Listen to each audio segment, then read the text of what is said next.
Olá a todos, sejam bem-vindos ao canal Pleiadianos e no programa Mitologar.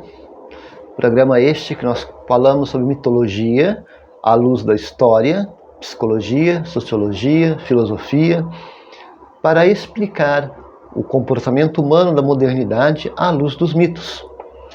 Lembramos que a nossa sociedade, como ela é derivada do mundo grego-romano, logo, tudo que nos envolta, tudo que nós tocamos, tudo que nós sentimos, tudo que nós pensamos, tudo que nós aprendemos desde tradição e meio social, em algum momento ela vai esbarrar na mitologia por conta da profundidade que esses acontecimentos, ora contados, porque nós sabemos que funciona de mitologia, mito, não é nada de realidade naquilo, não existiram de verdades, mas utilizo dos mitos, dos personagens, para explicar os dilemas da sociedade. Hoje eu vou falar sobre Hera, a rainha dos deuses, e encerra a parte das mulheres deusas, que nós estamos quase chegando já no fim dos deuses gregos.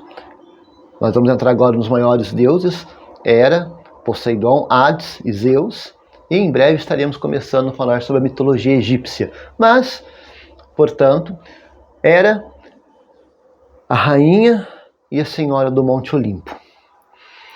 Vai dizer na mitologia que Hera era uma das mais importantes deusas da cidade dos gregos no período arcaico. Representava as mulheres, o casamento, a família, os nascimentos, outra divindade ao qual coloca-se os nascituros, as crianças que vêm ao mundo, sob proteção. Tendo vista como rainha dos deuses, porque ela era casada com Zeus, que era o senhor dos deuses. Foi uma das 12 divindades olímpicas da religião grega, por ter residido junto com os deuses no Monte Olimpo, o Monte dos Deuses, a residência dos deuses, segundo a crença dos gregos. Seus pais, os pais de Hera, obviamente, estão os titãs, Cronos e Reia, assim como são os pais de Zeus, de Poseidon, de Hades. Como nós sabemos, como eu já disse, contando sobre a origem do mundo através dos gregos, que ela foi liberta por Zeus, porque ela estava presa dentro do corpo de Cronos. Lembra da história que Cronos não queria que seus filhos viessem ao mundo por medo de que ele fosse destronado. Portanto, seus filhos estavam dentro dele, estavam se desenvolvendo dentro do corpo de Cronos, e Zeus escapou dessa sina pela sagacidade da tua mãe Reia, e ele libertou seus irmãos, dentre eles sua irmã Hera e futura esposa e rainha. Uma das características que vai se destacar para Hera na mitologia grega foram ciúmes e personalidade de vingança. Por quê? Ciúme, porque ela tinha ciúme do marido, obviamente, e vingança, porque ela punia todas as mulheres que, vez por outras, vinham se envolver com Zeus, o senhor dos deuses.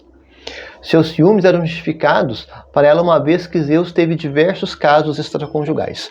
Bom, e aí já começamos a aprofundar na questão social, de que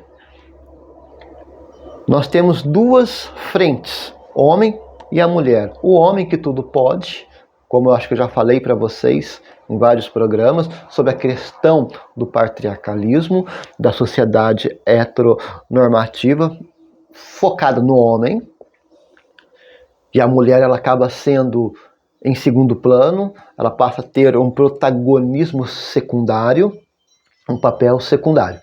Então, nessa ação do homem e da mulher, na representatividade de Zeus e Hera, nós temos essa figura que vai mostrar exatamente um pouco da nossa sociedade que ainda vigora, que o homem tudo pode, a mulher nada pode, ou quando ela pode, é um poder medido, controlado, a conta-gotas, vamos assim dizer, ou então quando o marido permite que a mulher possa fazer tal coisa, ou um chefe, ou um patrão, dependendo do segmento. Mas, de modo geral, a mulher sempre ela estará abaixo do homem. E aí o que acontece? No caso da Hera, por ela ter se tornado a esposa de Zeus e amar perdidamente, é óbvio que o ciúme vai vigorar. E através do ciúme, qualquer tipo de situação, ela vai determinar em vingança. E aí o que ocorre? Nós temos que entender que a nossa sociedade, vez por outra, ela está motivada, muitas das vezes, por condições como essa. Nós encontramos muitas pessoas ciumentas, um ciúme muitas vezes doentio, e quase sempre se acaba em algum tipo de vingança e acaba virando um caos, sofrimento e desgraça. Vai dizer a psicologia moderna que essa ideia de pertencimento ela tem que ser desfeita. Por quê? Porque ninguém é de ninguém. A verdade é essa, não é porque você está casado com alguém, que você namora alguém, que você está noivo de alguém, ou seja lá qual for a situação que você esteja vivendo na sua realidade, que você é propriedade daquela pessoa e vice-versa. Não existe isso. Tanto que existe o casamento e existe o divórcio. Por quê? Porque nada é permanente. Nada é permanente. Não podemos nunca nos esquecer que nós estamos falando de pessoas. Pessoas mudam. Nós mudamos todos os dias, mudamos a toda hora, a todo momento. O que você pensa e acreditava ontem, hoje acontece alguma coisa que faz você pensar ou repensar esta afirmação e amanhã muda completamente essa linha de pensamento, ora progressista, ora regressista, mas sempre está em mudança. Se nós estamos em mudança constante, por que as estruturas sociais da nossa vida ela tem que ser rígida? Por que você é casado, aquela coisa engessada? Você está namorando, aquela coisa engessada. Você está noivo, aquela coisa engessada. Embora namoro e noivado seja transitório, né, porque você vai culminar no matrimônio, mas ela vem enraizada, segundo a psicologia, de estruturas imutáveis. Só que nós não somos imutáveis, nós somos mutáveis, nós mudamos todos os dias. Por que colocar o homem e a mulher dentro de uma condição imutável? Daí você cria uma estrutura favorecida ao homem e uma estrutura que desfavorece a mulher por causa da imutabilidade das estruturas. É claro que no século XXI, ou melhor, nos fins do século XX e começo do século XXI, muitas coisas foram caindo por terra, porque a própria sociedade foi vendo, foi entendendo que essa imutabilidade das coisas era um problema sério e que não estava ajudando o desenvolvimento da sociedade. Como a questão da mulher poder votar, que antes não podia, mulher poder trabalhar, que antes não podia, os direitos trabalhistas para a mulher, que antes não tinha.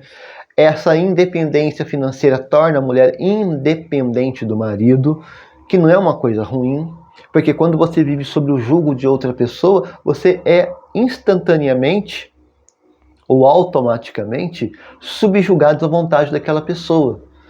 Porque sempre vai haver aquele ditado horroroso, né? O homem chega, a mulher às vezes está insatisfeita com alguma coisa, o homem, no auge do seu ego, do seu orgulho, não está satisfeito com o que eu estou te dando, a porta da rua é serventia da casa. E aí a mulher, como é um ser frágil, e sempre vai ser a parte frágil, porque envolve uma série de situações sociais que favorece o homem e desfavorece a mulher, então ela acaba, vez por outra, se submetendo às vontades de um ser que, no auge do ego, a submete às suas vontades. E aí, é claro, a sobrevivência desta vida vai ser sempre carregada de ciúmes, vez por outras, que dependendo da situação até não é ruim, mas nós temos que ter equilíbrio. A psicologia e a própria sociologia fala sobre o equilíbrio das nossas emoções, para que nós governemos as nossas emoções e os nossos instintos, e não que sejamos governados por elas. Porque toda vez que nós somos governados por elas, por nossos instintos, por nossas emoções, certamente nós vamos entrar em enrascadas. E muitas das vezes coisas que não tem conserto. Por exemplo, uma vida que é tirada não tem como devolvê-la. Você pode entender o que aconteceu, os erros que levaram a um desastre, compreender para não repetir isso em outras sociedades, em outras famílias, em outras pessoas, mas o mal que foi feito é irreparável. Ninguém ressuscitou. A única pessoa que eu conheço, que nós sabemos na história que ressuscitou, foi Lázaro e o próprio Cristo. Fora isso, mais ninguém. Pelo menos ninguém que nós saibamos registrados. Seja isso folclore ou não, mas está registrado. Lázaro e Cristo. Portanto, existem situações que nós temos que pensar, e pensar bem, ser racionais, pensar no futuro adiante, na nossa... E aí as pessoas falam que eu ser um pouco meio egoísta em dizer, mas pensar na nossa estruturação, no nosso bem-estar, no nosso equilíbrio, na nossa segurança, e deixar as coisas acontecer. Uma hora a gente resolve. E não deixar se tomar pelos instintos e pelos os sentimentos do momento, porque eles geralmente não têm nenhum tipo de pensamento, não temos nenhum tipo de ligação de pensamento, é puramente instintivo, por isso que é perigoso. Aqui vai dizer que, no caso de ciúmes e vingança da Hera, olha só o que causa.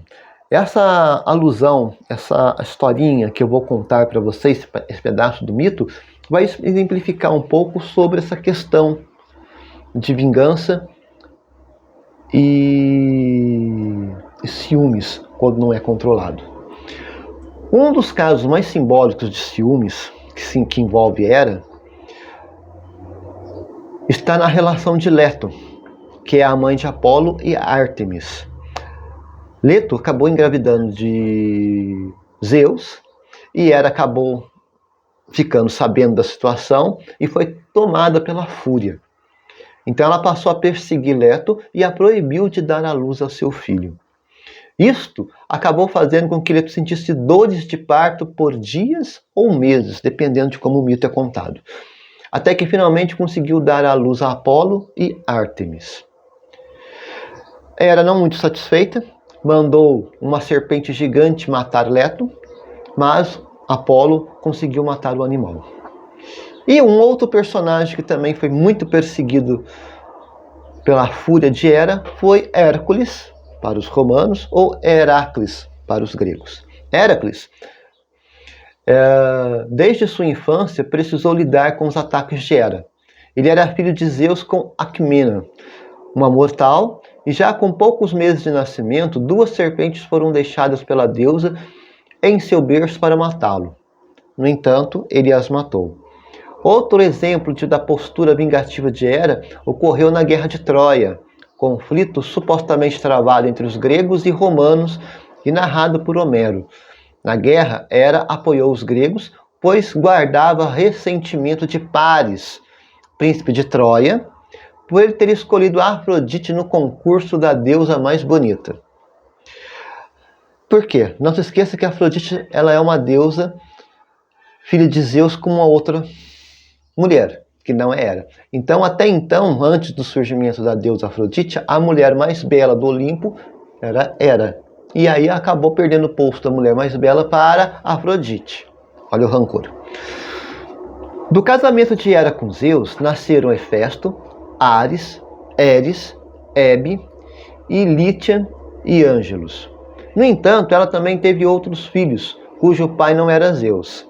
As representações artísticas gregas frequentemente retratavam Hera como uma romã,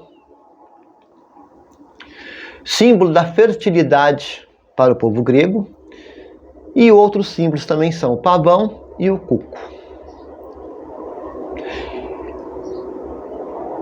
Bom, nesse presente momento vocês começam a observar que o relacionamento humano, mesmo entre as pessoas dita divindades, que deveriam estar acima das coisas humanas, estão mais próximos do que se imagina. Porque a questão de se envolver do relacionamento a duas pessoas ou mais, dependendo da cultura, não só da cultura, mas também daquilo que você abraça para a sua vida. Nós sabemos que a monogamia, ela é uma das modalidades de relacionamentos, mas não é a única, exclusiva, né? Nós sabemos que mesmo dentro de uma sociedade cristã como a nossa, existem pessoas que vivem em relacionamentos que não são monogâmicos. Seja bem visto ou não, mas existe. E nós não podemos, em nenhum momento, fazer vista grossa ou mesmo tentar desclassificar esse tipo de coisa. É costume, foi acordo, se vive bem, ótimo. A questão está na maturidade de que como nós enxergamos os nossos relacionamentos. Da mesma maneira que você tem relações com o pai, com a mãe, com o irmão, com o amigo, com a amiga, com o primo, com prima, namorado, namorada, esposa, marido, filhos, ela tem que ter um equilíbrio. Porque tem pessoas que são extremamente emocionativas. Uma emoção que consome a pessoa de uma maneira que analiticamente chega a ser doentio. Tem mãe que tem ciúme do filho ou da filha de uma maneira que governa a vida da pessoa como se fosse uma relíquia. Você está lidando com uma pessoa. Tem marido que tão ciumento com a esposa que tem aquilo como um objeto.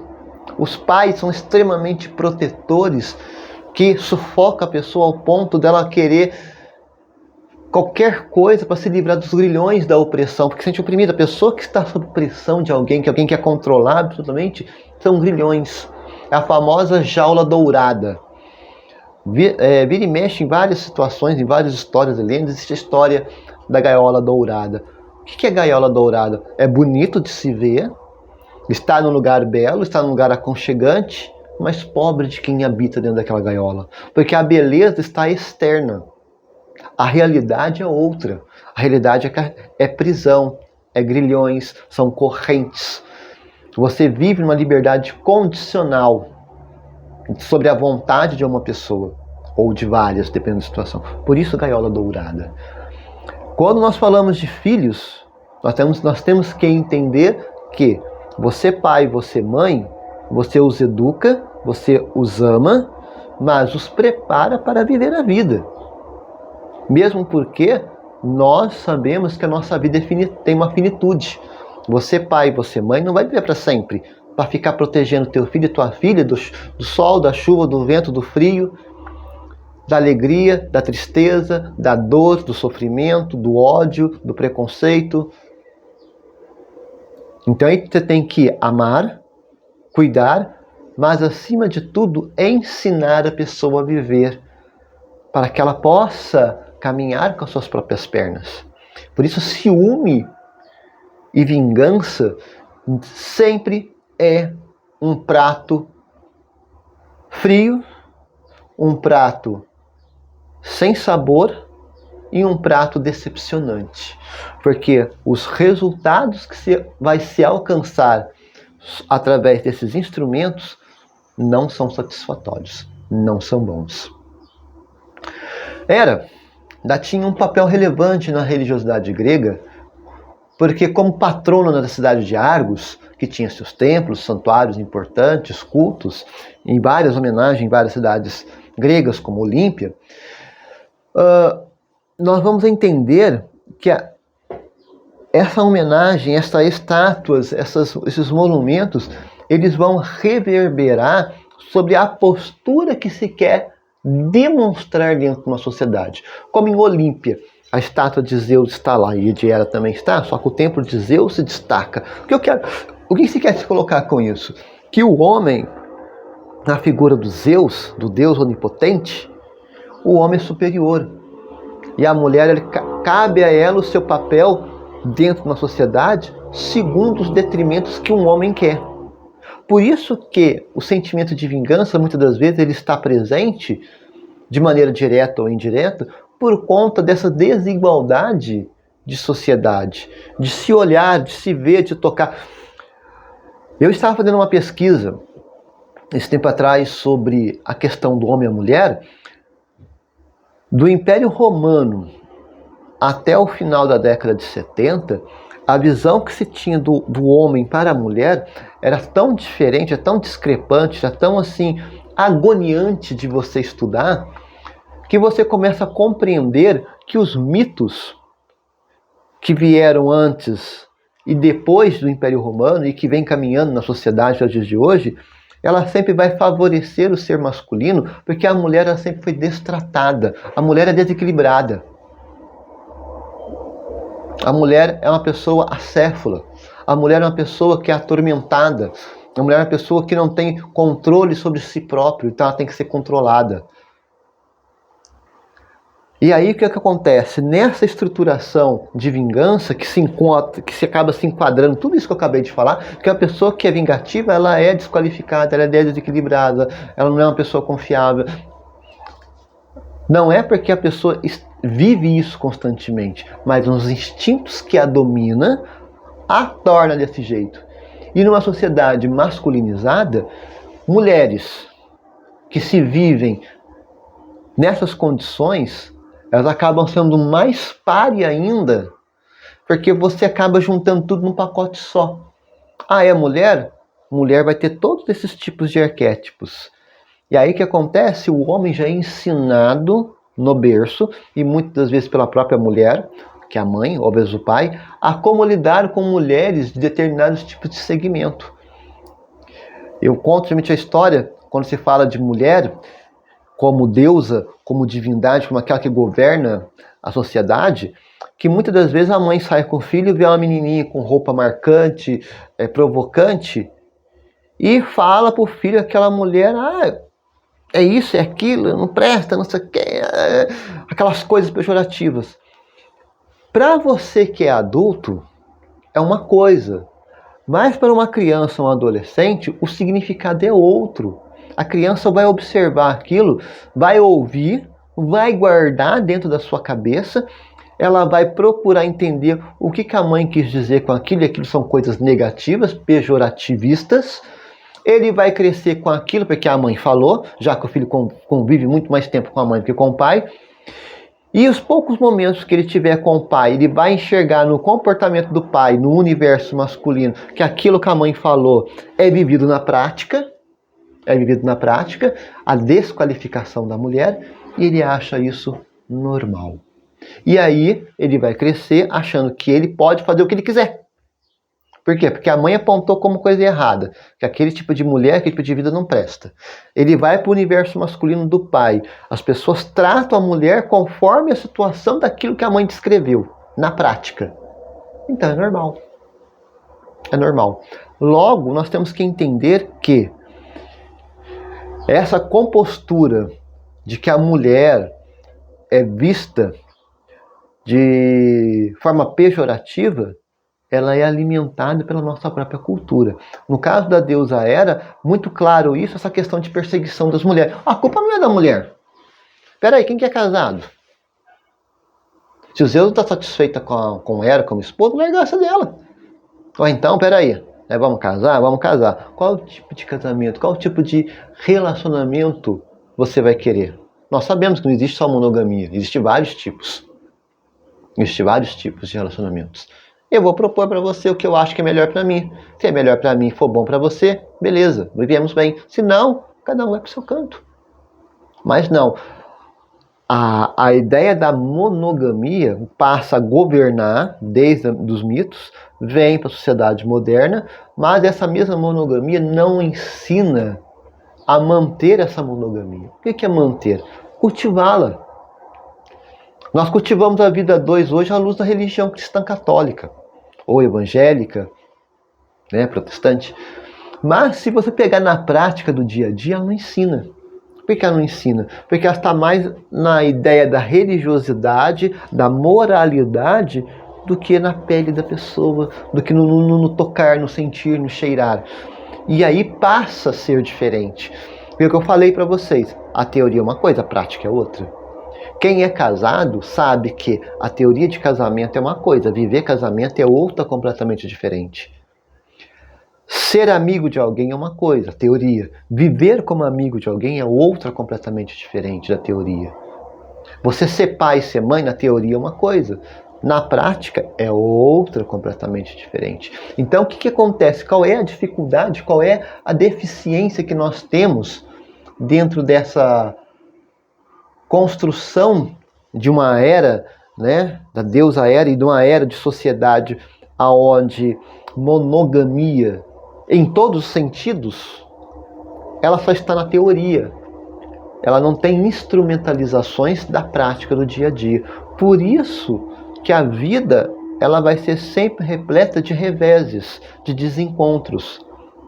A sociedade moderna está começando a se reencontrar como pessoa, saindo um pouco da linha da esfera religiosa e da moralidade e olhando de frente para si próprio, olhando para a sua própria natureza, o seu modo de ser, agir, pensar, viver e começando a se reconstruir como família.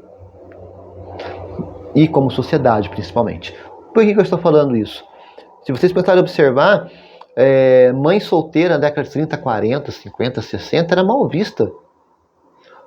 Era mal vista. Hoje, quantas mães solteiras estão aí? Tudo tranquilo. Por quê? Porque sabe que não deu certo. E ela está fazendo o melhor possível que ela pode fazer como mãe solteira. Ela não está preocupada se ela vai ter um marido ou não. Ela está preocupada em viver a vida dela com ficar com o filho dela. Tem um filho para cuidar. Pai que mora com o filho. Tio com o sobrinho. Avós com os netos. A sociedade mudou, a família mudou. Hoje, às vezes, amigos se juntam. Às vezes foi abandonado pelo pai e pela mãe pelas situações da vida, pela a vida sexual que nasceu, que às vezes não é aceita, é expulso de casa. Os amigos vão viver juntos, é família. Vão se reconstruindo, vão se entendendo como sociedade. E nesse entender como sociedade, nós vamos abrindo e vamos rachando essa máscara da sociedade perfeita, da família perfeita. A família perfeita é aquela que é feliz. A sociedade perfeita é aquela que é harmônica, que corre tudo bem. Se ela não age na benignidade, se ela não concorre para o bem, pela felicidade, é uma sociedade de máscaras. Mascarada, que mostra uma beleza, mas por detrás dela lágrimas.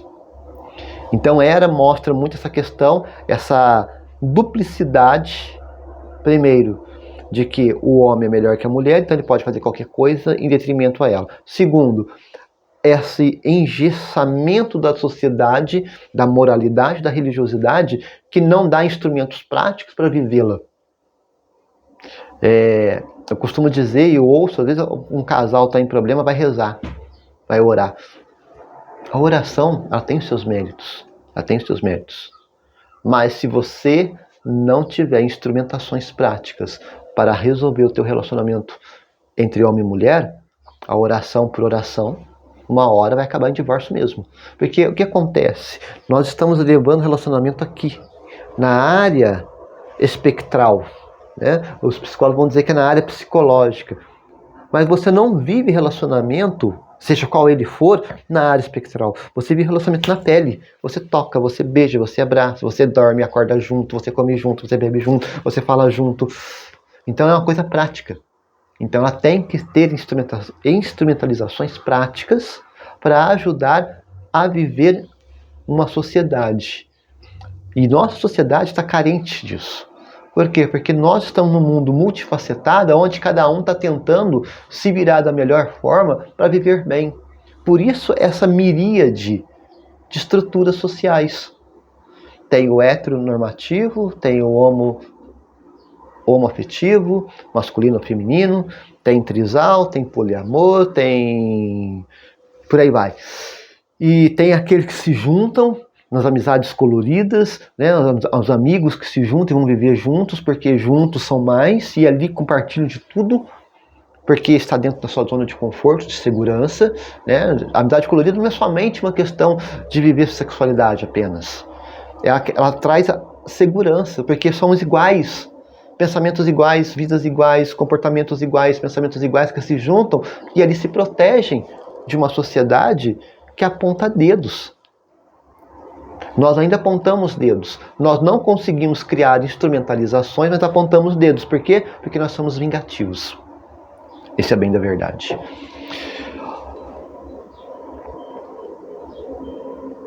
Outra característica da deusa que nós vamos entrar, e eu já entrei e nós falamos de maneira indireta, mas agora a palavra vem a queima-roupa, nós somos soberbos. A Hera mostra ser uma mente muito soberba, porque ela muitas das vezes agia por paixões, dependendo da ocasião, que a favorecesse ou que satisfazesse os seus desejos e seu ego. Daí a soberba da deusa. E nós somos soberbos dessa forma. Por exemplo, diz aqui que ela deixou o profeta Tiresias cego quando ele não quis concordar com seu esposo durante uma discussão. Além disso, ela também foi uma das instigadoras da famosa Guerra de Troia. Em uma ocasião, tentou dar um golpe de estado no Olimpo. Para isso, se reuniu com Poseidon, Apolo e Atena. O propósito era destornar Zeus, que não suspeitava do que estava acontecendo. Enquanto ele dormia, eles o acorrentaram à cama e o despiram do raio que lhe dava poder. Logo, começaram a discutir a respeito de quem seria o novo deus dos deuses no Olimpo.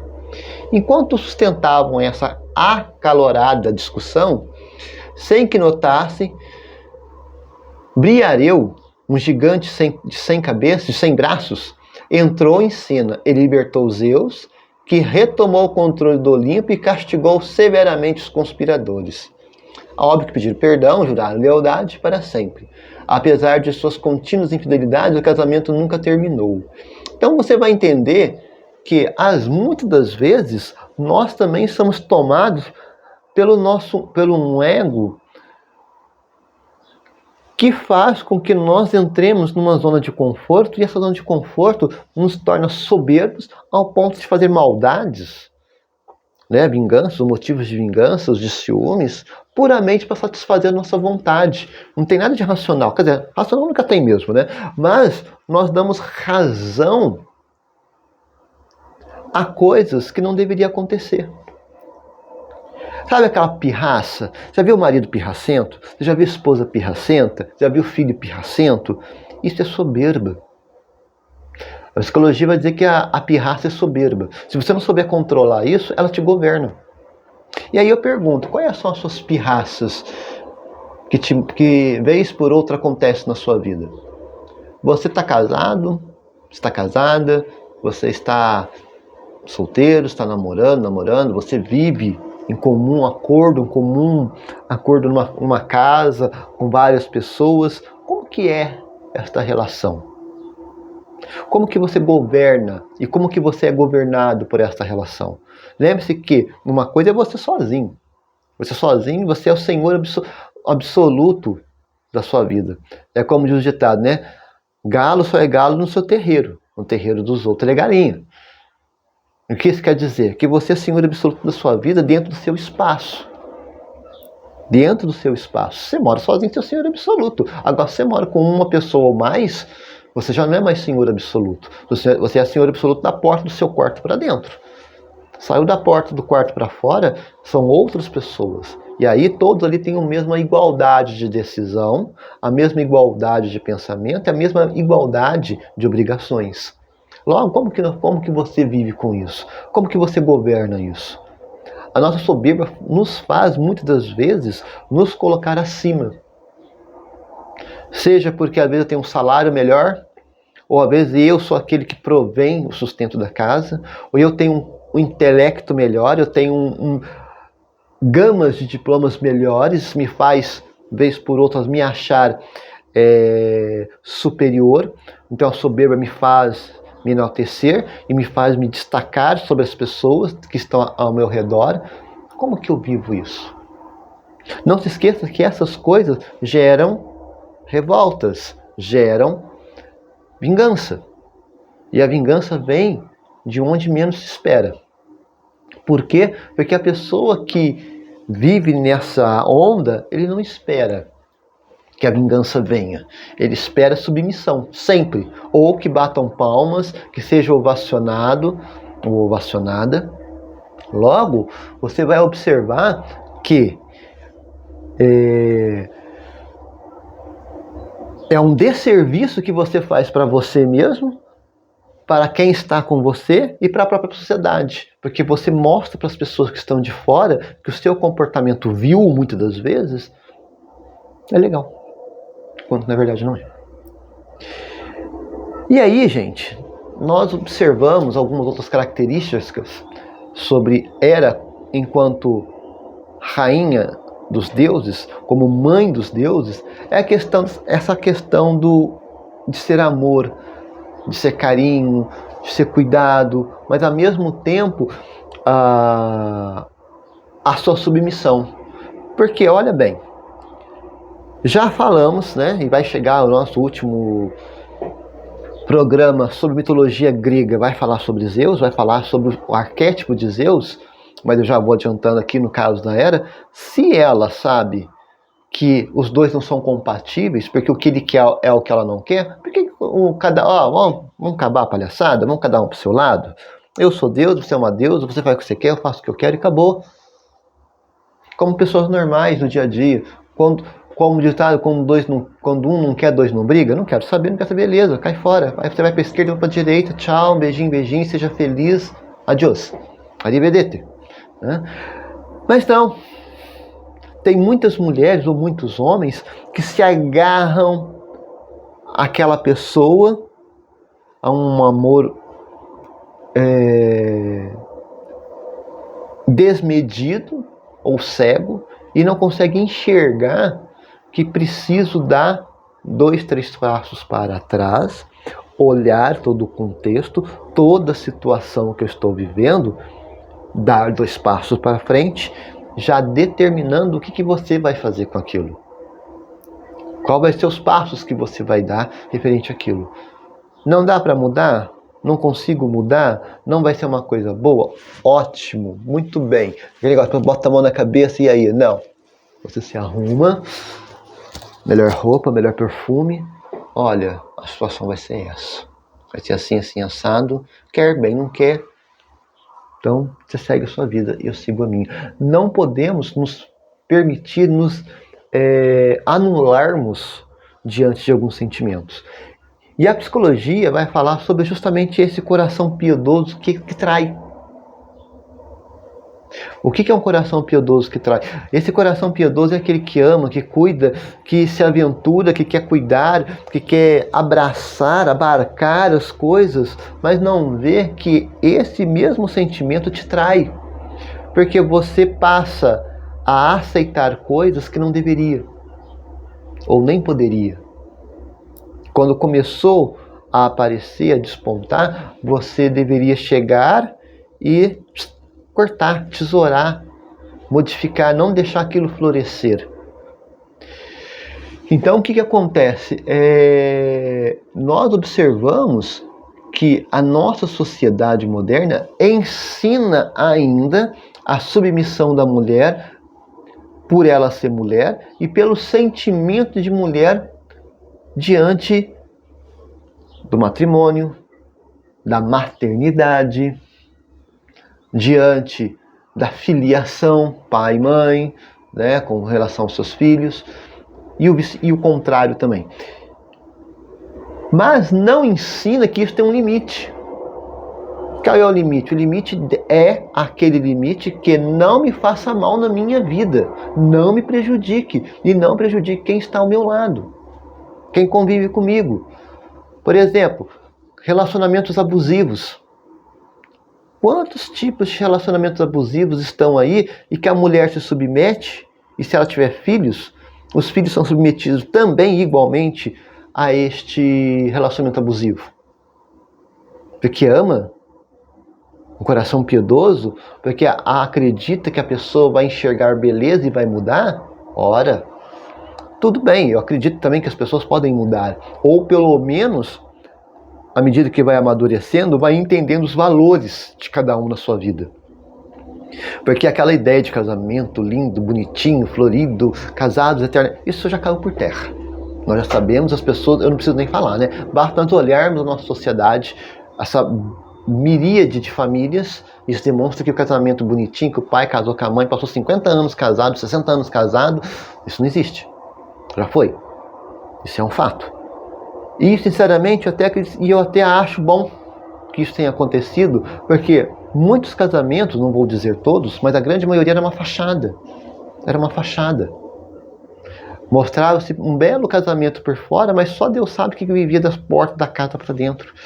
Portanto, a nossa sociedade tem que se entender que relacionamentos abusivos não dá. Você não constrói uma sociedade assim. Você não constrói um ser social assim. Você destrói.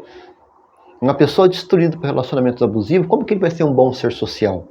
Ele vai ser uma pessoa destrutiva. Onde ele estiver, ele vai ser uma pessoa destrutiva. Vai ser um mau empregado, vai ser um mau colega de trabalho, vai ser um mau namorado, um mau marido, um mau amigo, um mau irmão, um mau filho, um mau neto.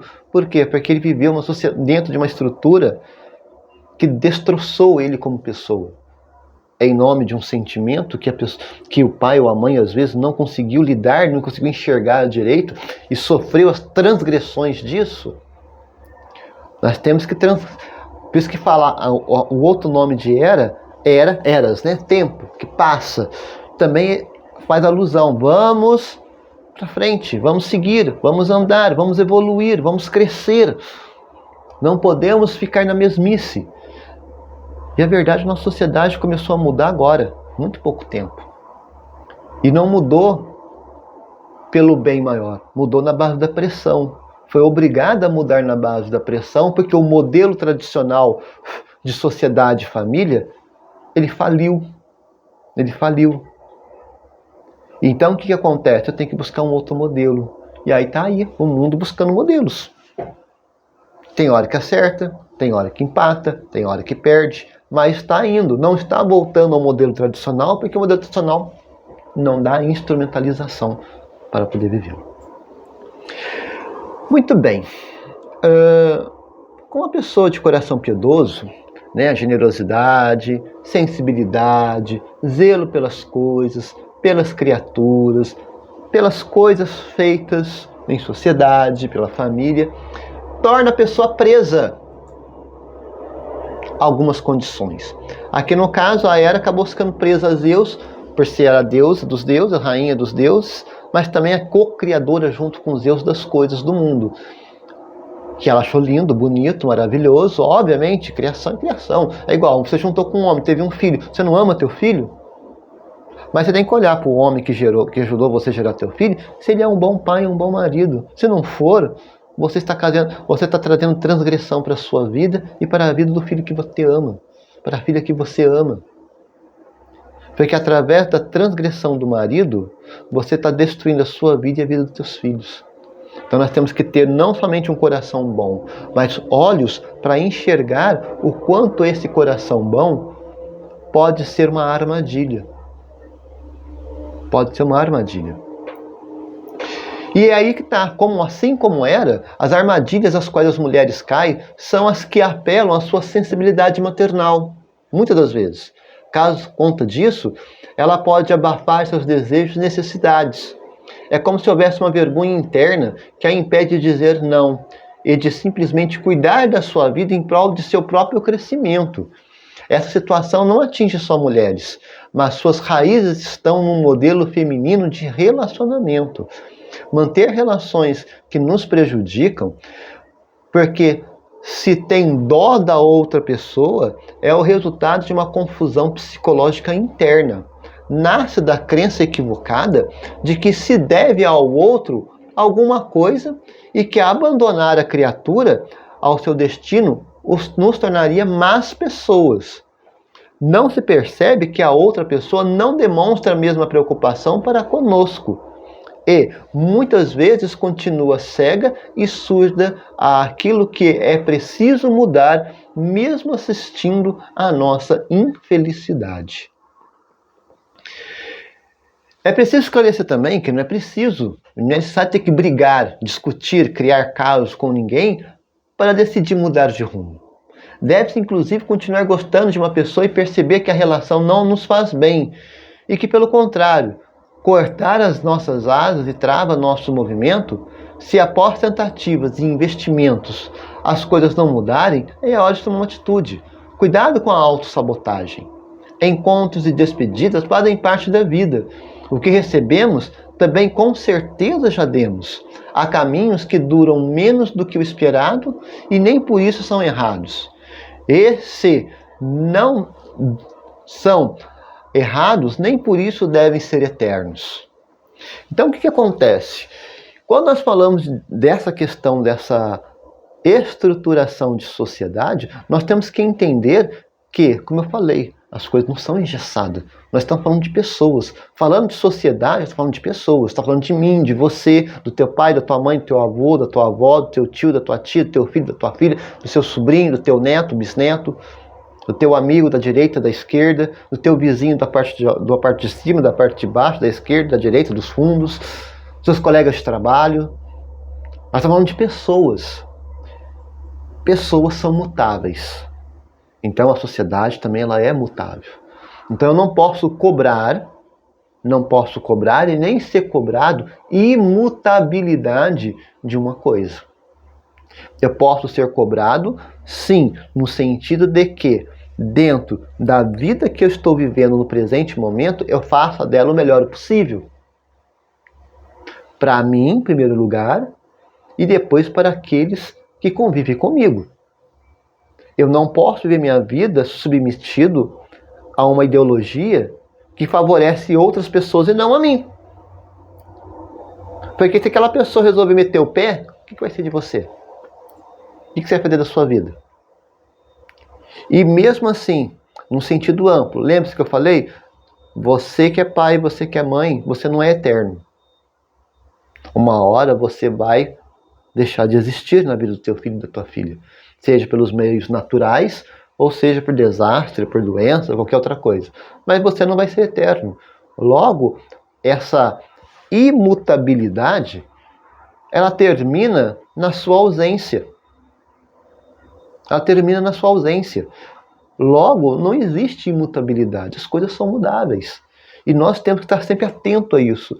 Atento a essas mudanças para que, em outras palavras, que são perspectivas, nós sempre venhamos nos atualizarmos como pessoas e como sociedade. Tanto que ter perspectivas diferentes sobre a vida obriga as pessoas a criar alguma forma de conciliação, que haveria de ser boa para ambas. Quando, porém, se possui desejos e falas parecidos, mas comportamentos e interesses concretos divergentes, acaba que uma das partes sucumbe, adaptando-se à outra. A alternativa a isso seria ignorar os interesses da outra pessoa e levar adiante a própria vida. Neste caso, quem sucumbe é a relação. Geralmente, mas é bom lembrar que pode ser exatamente o contrário. São as mulheres que se encaixam nas limitações do homem. Ao bloquear seu movimento pela dó, que sentem da dor, da solidão e do desamparo do outro. Estão refazendo os mesmos passos de Hera. Congelam-se naquele momento em que ela recolheu o pobre cuco do chão frio e o afagou ao peito.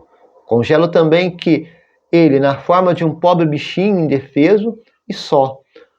Como num disco quebrado, a mesma estrofe é repetida inúmeras vezes. Enquanto isso, perde-se de vista o fato de que a vida continua e que os anos passam e que o cuco, na verdade, é o alter ego do Zeus Todo-Poderoso que, assumindo o controle total da situação, comanda o Olimpo conforme seus caprichos e inclinações pessoais. O ego, quando deixado a si mesmo sem interlocução adulta, é sempre autoritário, tirânico, vingativo, apesar de que por fora parecer carente e inócuo. E aí, abrindo parêntese maior ainda, que aí nós vamos nos encontrar, que aí abraça quase que o mundo inteiro, porque o mundo inteiro nasceu de um pai e de uma mãe. Todo mundo veio de um pai e de uma mãe. Embora não conviva com eles, mas todo mundo veio de um homem e de uma mulher. E esse princípio, ele já vem carregado da superioridade de um e submissão de outro. Então nós temos que equilibrar essa moeda. Primeiro ponto é equilibrar esta balança. Ninguém é maior, ninguém é inferior a ninguém. Estamos no mesmo patamar. Rimos, choramos, ficamos doentes, o sangue é vermelho, temos sono, temos fome. vai no banheiro, tem que tomar banho, então somos iguais. Começa por aí. Depois, se equilibrar dentro de uma relação harmoniosa. E quando eu falo relação harmoniosa, eu não estou falando estritamente relação amorosa, não. Qualquer relação, ela tem que ser harmoniosa para poder coexistir e sobreviver. Se você começar a observar outras culturas, você vai encontrar pessoas de situações diversas de relacionamentos e que tentam viver harmonicamente. Amigos que moram juntos, tio que mora com sobrinho, avô que mora com neto ou netos, mãe que mora somente com filho, pai que mora somente com filho, irmãos que moram juntos, porque não tem o pai nem a mãe, e por aí vai. E você vai abrindo, vai escalonando as aberturas de sociedade. Por quê? Porque o primeiro princípio, nós não vivemos sozinhos. Nós não nascemos para ser sozinhos. Eu já falei isso em outros programas. Tem gente que acha que é ilha, né? Que ele é autossuficiente. Não existe autossuficiência. Nós fomos projetados desde o nosso DNA para viver em sociedade, viver junto, de duas pessoas ou mais. De duas para mais, né? A bem da verdade. A psicologia deixa bem claro isso, de duas para mais. Então, o que ocorre? Nós temos que entender que estar vivo, viver, amanhecer, anoitecer, é estar junto. E esse estar junto se constrói na harmonia. E aí cabe a cada um de nós, dentro dos nossos grupos, dentro das nossas organizações, como nós vamos administrar esse viver junto, essa harmonia, para que não haja discrepâncias, para que não haja vingança, para que não haja ciúmes, para que não haja ego, para que não haja soberba. Que no caminhar da vida há um crescimento pessoal e coletivo. É igual a escola. A escola não existe só de professores. Olha a estrutura de uma escola. Ela tem que ter o aluno, ela tem que ter o professor, ela tem que ter o inspetor de aluno, ela tem que ter o diretor da escola, ela tem o vice-diretor, ela tem secretárias para poder administrar a parte burocrática da escola, tem pedagogos para poder auxiliar em projetos, tem o pessoal da limpeza, o pessoal da cozinha, tem alguns, uma escola tem até segurança.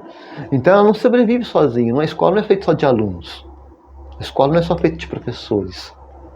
Da mesma forma que essa estrutura depende de várias pessoas para viver em conjunto e harmônico, foi escolhido o quê? Sistemas, condicionamentos, estruturas de convivência.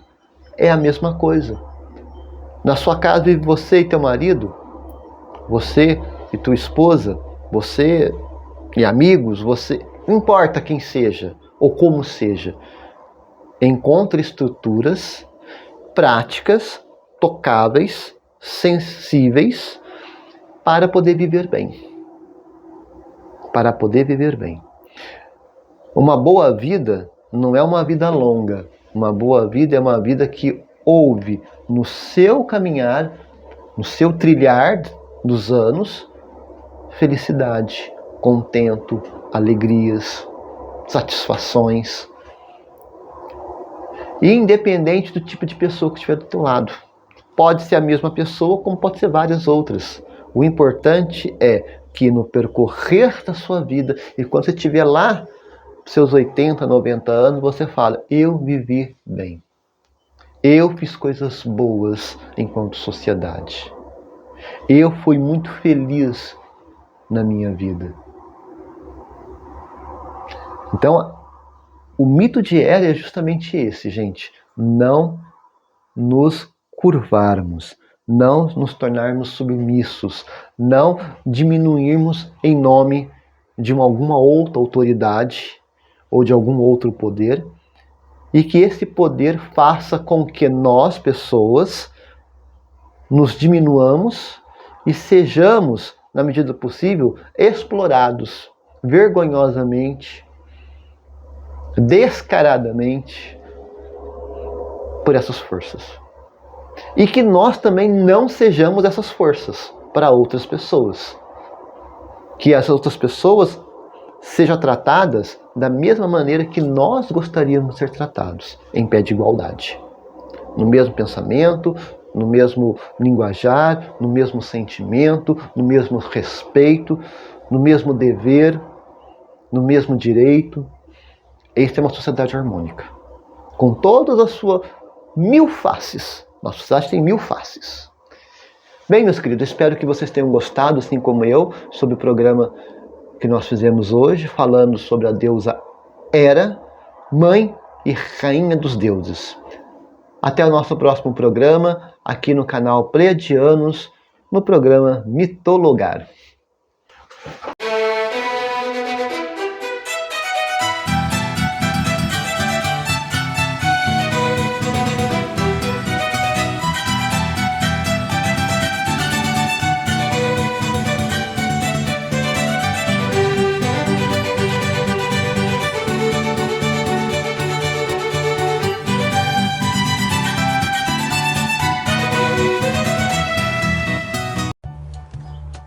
Nós somos a Associação SOS Felinos, onde nós dedicamos com muito amor e carinho a cuidar de 55 gatinhos que foram resgatados da rua.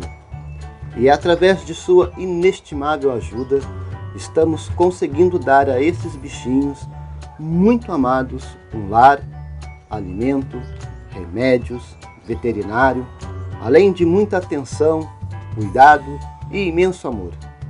Se você ainda não conhece a Associação SOS Felinos, venha nos conhecer pelas redes sociais e assomar conosco neste projeto.